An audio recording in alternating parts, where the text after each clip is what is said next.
Where does Amon-Ra St. Brown stand currently in the NFL? Is he a top 5? Here are your options. Top 5, top 10, or top 15? Jeff, I'll start with you.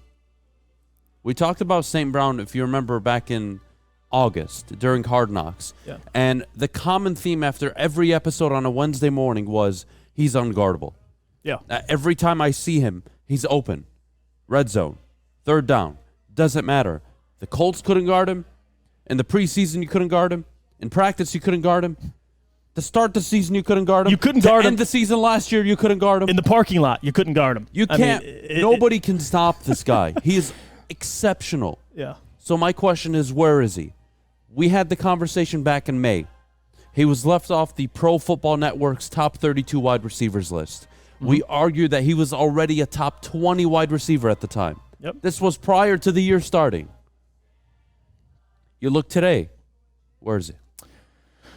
Well, it's interesting because you take into account the fact that he missed a game and he played a game and left early. I think he got left in the first quarter. Yeah, so after basically two two plays. games missing from this season compared to other wide receivers. And I'll tell you where he ranks in these stats, and you tell me if he's not a top 10 wide receiver. Right now, with those 2 games missing, he's tied for 9th in touchdowns. He's tied for 7th in receptions. 2 important things for receivers, by the way. 13th in receiving yards. And if he played 2 games and let's say 150 more yards, he would be top 10 in those stats as well. He's 13th in yards per game. And again, when you look at a wide receiver, and how I look at top 10 is consistency and reliability.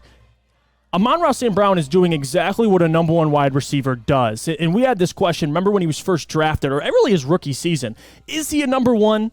Is he a number 1 or is he a number 2? Because the comparison coming out was Hines Ward. That was really the general consensus for Amon-Ra St. Brown. And what I've been seeing this season with Amon-Ra is week in and week out, when he plays, he's the number 1 vocal point defensively every week, and he still gets open. He still makes plays. That's the job of a number 1 wide receiver